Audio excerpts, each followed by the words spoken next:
الحمد لله نحمده ونستعينه ونستغفره ونعوذ بالله من شرور أنفسنا ومن سيئات أعمالنا من يهده الله فلا مضل له ومن يضلل فلا هادي له وأشهد أن لا إله إلا الله وحده لا شريك له وأشهد أن محمدا عبد الله ورسوله صلى الله عليه وعلى آله وصحبه وسلم تسليما كثيرا أوصيكم ونفسي بتقوى الله عز وجل كما جاء في محكم التنزيل يا أيها الذين آمنوا اتقوا الله وقولوا قولا سديدا يصلح لكم أعمالكم ويغفر لكم ذنوبكم ومن يطع الله ورسوله فقد فاز فوزا عظيما. Brothers and sisters, we are blessed and gathered here by the grace of Allah. He has called all of us in Revelation that we would come from our work and that we would gather to hear some of His message, that we would gain some focus from His revelation. So we seek the blessing of His knowledge and His wisdom in this gathering. And we pray that He gives us success through His guidance. And we seek His forgiveness as we will all come up short. We seek refuge in Him from the evil that surrounds us in this world, from the evil that runs through our own veins. We bear witness that there is no deity worthy of worship and no divine being other than the one and only God. And we bear witness that the Prophet Muhammad, peace and blessings be upon him, was His final messenger and prophet sent to mankind, that we would all know His message, that we would all understand our purpose as His ambassadors to the world. Over 14 centuries ago, when the Western world of Europe was in what historians call the Dark Ages, a man named Muhammad, peace and blessings be upon him, was sitting in a cave, pondering and praying about the corruption of his society. The world was filled with immorality and ignorance. The spirituality of religion had become very superficial, irrational, utilized by the elite for power. This phenomenon of immoral ignorance is called al-jahiliyyah, the state of ignorance. And with this seemingly lost state of humanity, God chose to send His final message to this sincere, kind, honest Arab man sitting in a cave outside of Mecca. He sent him an angel, and this angel told him, "Iqra, read." Now, he was quite confused for two reasons. The first of which is he's never seen an angel before, and this man does not look like anything that he's ever seen. Doesn't look like any person he's ever seen. So he is very startled. Secondly, he's confused because he's an illiterate man in an illiterate society.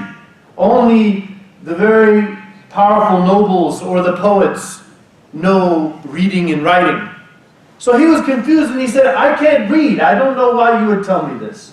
He told him again and again. And on the third time, he grabbed him and held him tightly, and then he revealed to him the first 5 verses of the Holy Quran. Read in the name of your Lord, who created everything. He created the human being from a clinging clot of blood. Read, and your Lord is most generous, who taught by the usage of pen. He taught humanity what they did not know.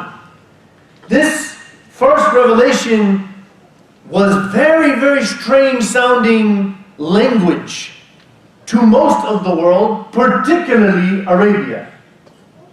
This type of language for everybody sitting here in an academic modern world where knowledge in schools and reading and writing is super normal.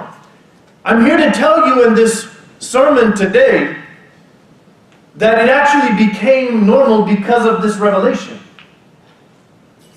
And that's not just some, imam talking, over proud of his religion. If you study, you will see that that is why we are seeing that is so normal today. So this was the beginning of this final revelation sent to mankind to bring them out of the darkness of immorality and ignorance and into the light of divine guidance. The Quran would outline this connection with God based upon an intellectual spirituality. Now today, that statement that I just made sounds weird to most religious people, because we are being brainwashed today that if you are spiritual or religious, then that is not intellectual. And that if you are intellectual, probably you are not spiritual and religious. But you see, for many, many centuries of the world history, there was this great civilization that very much saw those two as interconnected. You can't take one away from the other without ruining the whole reality of humanity. This is actually the fundamental meaning and connection between the first two verses of the Quran. Bismillah ar-Rahman ar-Rahim. It is crucial to grow past a superficial understanding of religion where we just say things without even thinking about it. Where we say things without even knowing the huge, deep implications of this divine ayah, a miraculous sign. Rather, it just becomes a routine that we say without even thinking about it. Bismillah ar-Rahman ar-Rahim. In honor of and reverence and remembrance of God, who is known in many ways. But we are realizing that everything exists and is functioning as a blessing of His compassion and mercy. That realization leads us to praise, Alhamdulillah, Rabbil Alameen. All praise and gratitude is now due to this one that I recognize through looking around and pondering over how things are and why they are the way they are, is worthy of praise. And the word al-Alameen to Arabs when this verse was revealed is super strange. Again, we take things for granted. We just say stuff repetitively, and we're not actually thinking about the implications of where the Arabs were when they were told about Rabbil Alameen. That word didn't exist in Arabia before it was said in this Quran. That phrase was never said before. It was not part of the Arab dynamic of theology, philosophy, language, or anything. Because they were tribal. All they knew was not only Arabia, but my tribe in Arabia. That's all they knew. That's all they cared about. Rabbil Alameen, now there's some interconnectedness of all that is known, of all worlds and all realities and all realms. And there's this one unifying force. Of course they agreed He was the creator, but this idea of being the provider, the sustainer, the maintainer, that's a very intellectual, scientific understanding of things. And it's universal and broad. So this connection of the mercy and compassion, rahmatullah, and al-alameen. And alameen comes from al-ilm, that which is known. Al-alim, the one who knows. Al-alam, that which is known. Ilm is now understood as science, as the realm of knowledge. And so the Quran began with this, not only in Iqra, but also in Fatiha. But we take it for granted. We act like that's not there, because secularism is permeating our reality, removing us from a deep understanding and making us superficial, often seen as irrational people in terms of religious expression. And that's just absolutely unbecoming of a Muslim. The Quran is overflowing. It says this message, li'ulil albab. This revelation is for people of intellect, people of brains. That's what the revelation is for. The Quran tells you, don't you think, don't you ponder, don't you contemplate, don't you intellectualize, don't you rationalize. This message is for people who think and ponder and contemplate and rationalize and intellectualize. But yet, so many people, Muslim and non-Muslim, look at Islam as none of those things. And yet, almost every page of the Quran is saying that. And that is what you get from a nation of people who don't read the Quran ever except in Ramadan, and then they just do it in a quick Arabic that maybe they don't even understand any of it. That's the product of said deviation.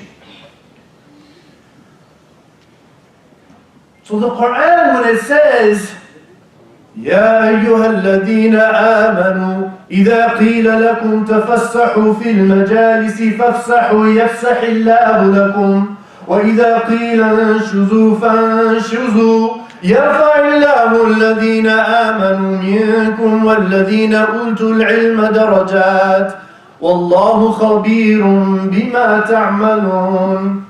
This ayah is fundamental. Oh, you who believe. Now as a believer, you're thinking, oh, I need to listen closely. I'm being intimately spoken to and communicated to by my Lord, by my Creator, by which my heart beats and my sustenance comes. He's calling me. If it is said to you, give people room to come to the sitting or the gathering. Now if you go to the commentary of this verse, all scholars understood this to be in one context. It is the gathering of people seeking knowledge. This type of gathering. So for example, if somebody's trying to get through, move out and give them room. Help people come up so that they can hear the knowledge. Help each other in hearing and taking in the knowledge is the message of this فَافْسَحُوا يَفْسَحِ اللَّهُ لَكُمْ. So that Allah will make it easy for all of you to be collectively gathered in knowledge. If someone's way far back, they can't hear it. And he says, وَإِذَا قِيلَ انشُزُوا فَانشُزُوا. If you are told, now go act upon that knowledge, then get up and go act. If in a khutbah you are called to do something, if in an Islamic newsletter of your local mosque you are told, here is what you should do for the sake of Allah, you should get up according to who? This imam trying to change your life? No, Allah who's trying to change your life has said, get up and answer that call. But the secular society says, no, you got other priorities, man. Religion isn't all that important.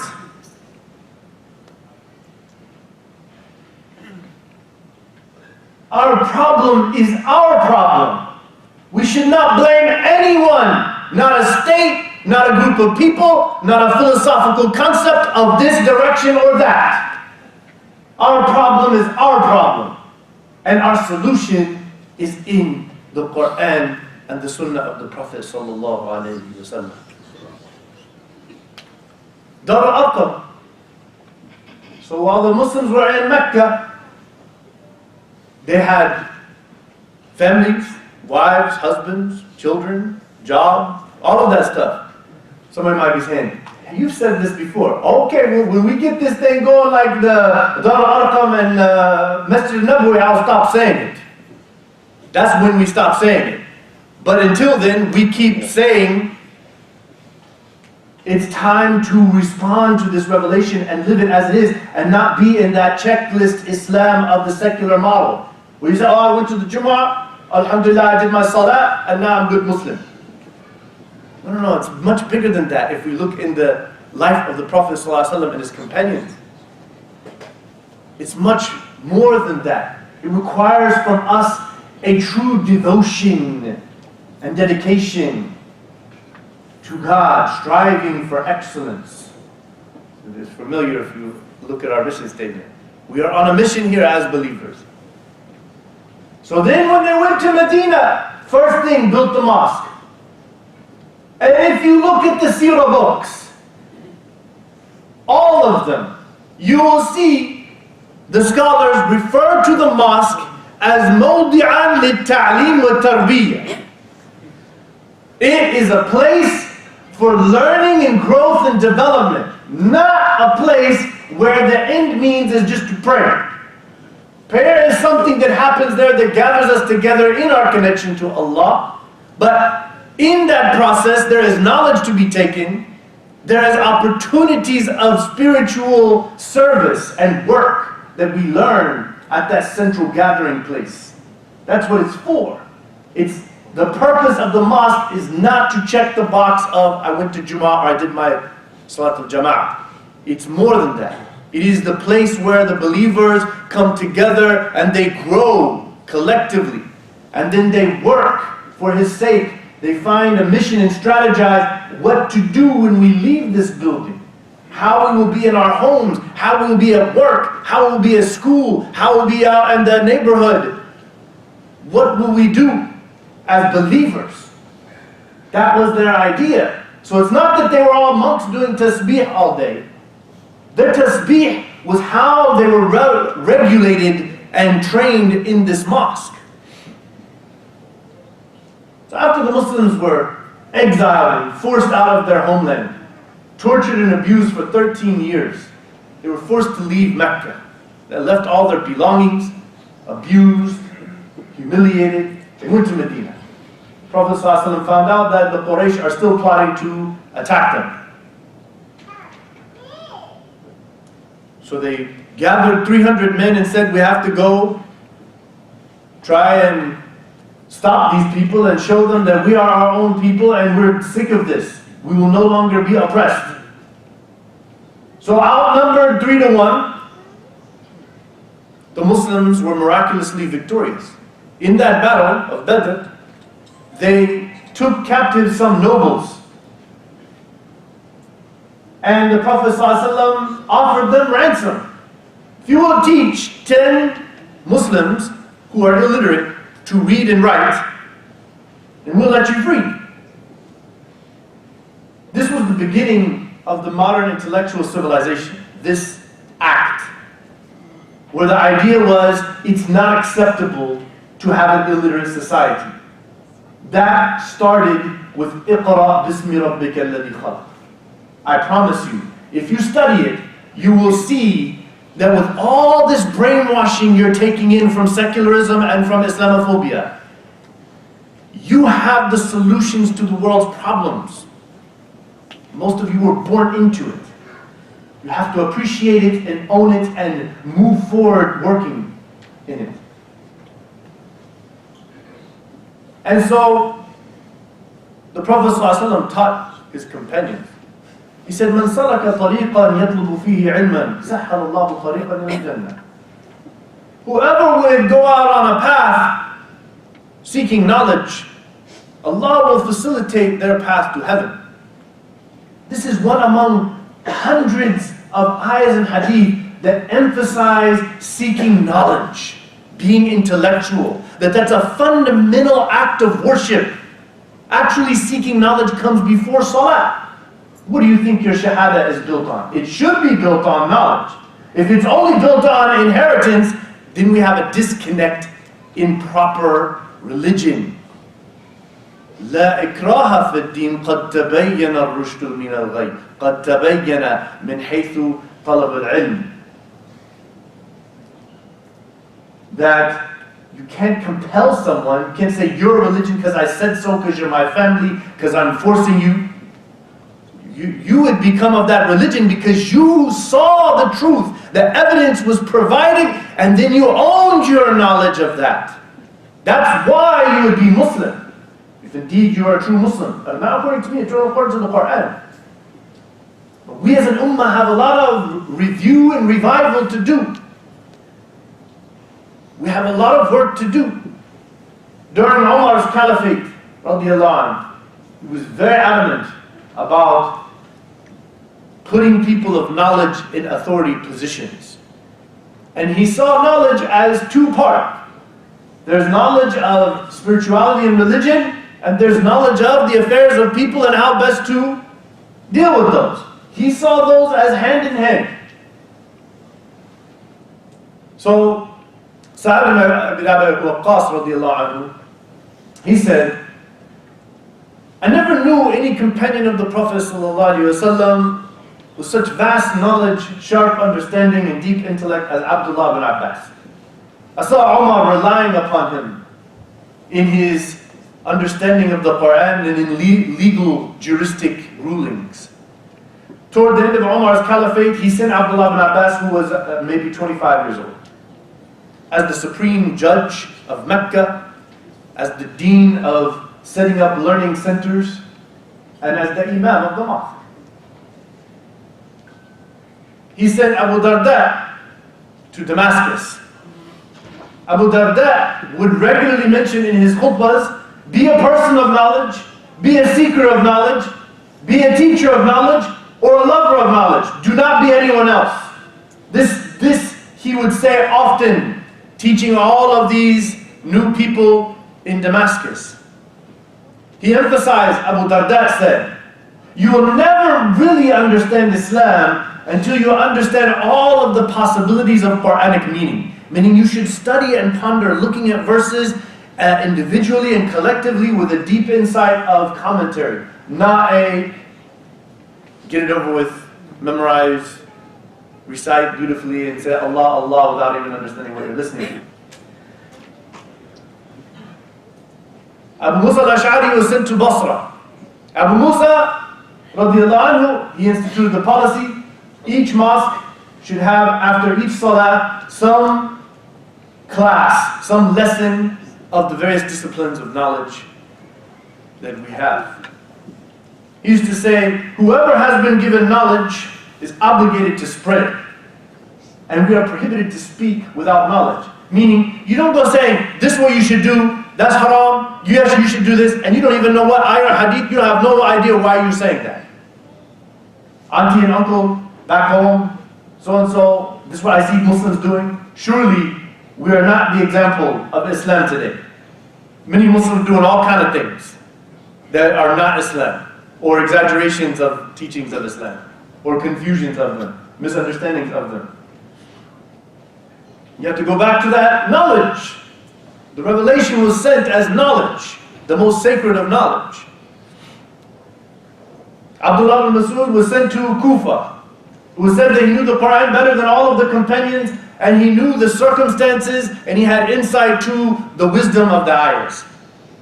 Abdullah ibn Mas'ud said, the greed of two people will never be quenched. The seeker of knowledge and the seeker of worldly desire. Those two, shattana bayna hatain. Those two, they will be busy their whole life trying to gain more. Man dhanna annahu qad alim faqad jahl. Whoever thought, oh, alhamdulillah, I know, I don't need to go to that dars, I don't need to go to that lesson, I don't need to stay after salah to listen to this hadith. And this person has something that they need to review in their religion. A great civilization flourished the world over, based on the idea that all things are surrounded by Allah's mercy and knowledge. رَبَّنَا وَسِعْتَ كُلَّ شَيْءٍ رَحْمَةً وَعِلْمًا. They understood that His rahmah is with His ilm, and that our rahmah is going to be tantamount or in accordance with what knowledge we have and how we understand our religion. So spirituality in the golden era of our ummah was intellectual, and science was spiritual. This is strange language now, but that's the key, fundamental core essence of the great history of the Muslim world. And for the last 3 centuries, we've been plummeting into the dark jahiliyyah that we are in. That's why you have many people who aren't religious at all, because they look at the Muslim world and they're like, man, I don't know if I want to be part of that. Or they've met many religious people and they're like, I don't know, that doesn't seem too appealing, it doesn't make much sense to me. And then you got really people who see themselves as very religious, and they're not seeking knowledge. They're just going along with this groupthink of what religious people do and say, and what their attitude is. And so the whole thing is void of the secret and the key to our success, which is knowledge. So in Spain was a Muslim land, thriving and flourishing for 8 centuries. It was a Muslim country. There was a man named Ibn Rushd. So if you know Ibn Rushd and you're a Muslim, you know this great scholar of Maliki fiqh, a great jurist of Islamic law, wrote many treatises of Islamic legal discourse, of Sharia. But if you're a Western academic, you know Averroes, which is the way they write his name in English, Ibn Rushd. And they know him as the great scholar of medicine, astronomy, and Western philosophy. Averroes, same guy. And there are many, many examples of this in our history. A scholar who writes about Islamic theology and jurisprudence, at the same time writing treatises in geometry and astronomy and linguistics. This is our legacy. This is what made us great, and will and can make us great again. I don't know why I'm using that.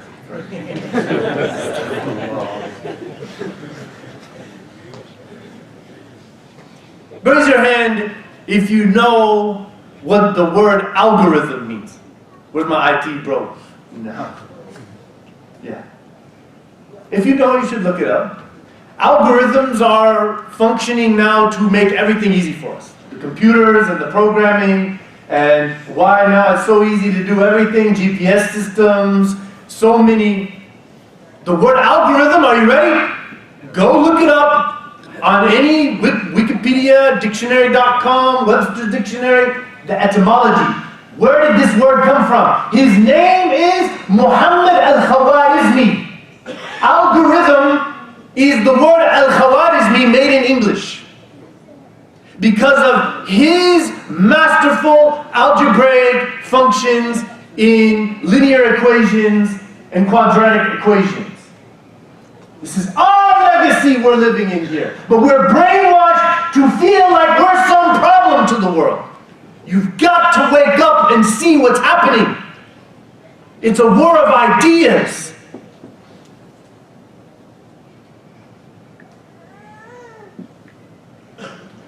Timbuktu. I was raised, this is crazy, the brainwashing. It's so crazy. I was raised in Oklahoma as a non-Muslim.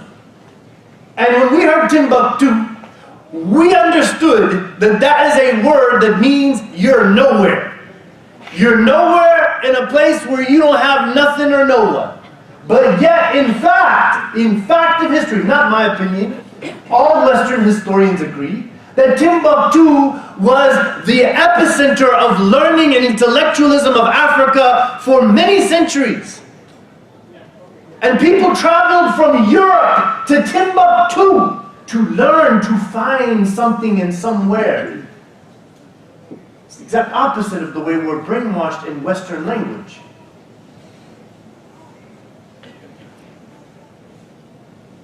And the list goes on. The first and oldest running modern university is in Morocco, in Fez, and it's called Al-Qarawiyyin. And it was established when there was a mosque called Jami' al-Qarawiyyin. It was a mosque, and there was learning going on there. A woman named Fatima al-Fikhriya, her dad was a very wealthy man, and she was a pious young woman.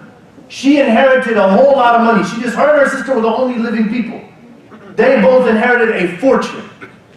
So then she started what is now known by Western academics, long before there was a Cambridge or an Oxford or a Harvard or whatever else is way after that, and modeling itself after this one. There was a Qarawiyyin, in which there would be various disciplines studied based upon licensing from a curriculum that was given by masters who learned from masters who took notes from and commented from the masters. And when you gathered a collective of disciplines, then you would be given a rank of your degree, your diploma. This is our legacy. Don't let anybody tell you otherwise. You must know it, your children must know it, they should take it to school with them and stick it in everybody's face in a nice way. There's a ghadab lillah, you know. Man ahabba lillah wa ghadaba lillah faqad istakmala al-iman. So ask Allah to bless us and give us an understanding through His knowledge that He revealed in His message.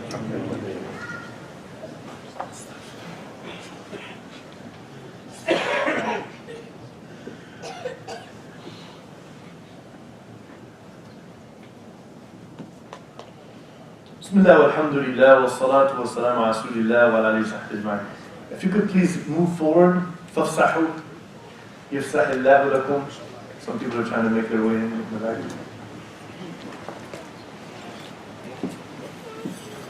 So today, the world is in a state of immoral ignorance. The Muslim world is at the forefront of this. And I could say that the world is in such a bad state because we don't have our act together. Because nobody else has the tools that we have, and we have proven over many centuries of history. It was a good 7 centuries block of history in which our contribution to civilization was paramount. And there's many Western academics who are not Muslim who have written about how the influence of the Muslims in Spain, in Baghdad, and Turkey, and India led to what you call the Enlightenment of Europe. They just threw out all the religious stuff because their religion didn't have these answers. Their religion didn't teach all these things that our scripture does that we'll talk about tonight after Maghrib.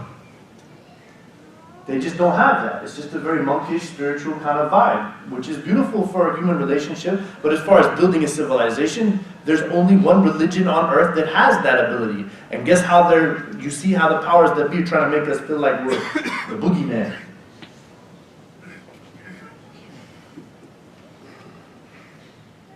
So, if we're to revive Islam and truly reach our potential as Allah's servants, we must embrace this foundational element of worship in Islam in seeking knowledge and disseminating beneficial knowledge. We are called as ambassadors of Al-Alim, of Al-Alam, the absolute truth of knowledge, the source of all knowledge. A Muslim understands that growing in knowledge is the essence of true faith and guidance of civilization. A Muslim is someone who would always be at the sermon on time, knowing that this is a fundamental divine calling to take knowledge. A Muslim, if the opportunity comes after Salah to hear some knowledge, they will stay. They will bring their family for it. A Muslim is always looking for ways and opportunities to grow in beneficial knowledge. Knowledge that is rooted in evidence and facts. A Muslim worships Allah by seeking and spreading knowledge.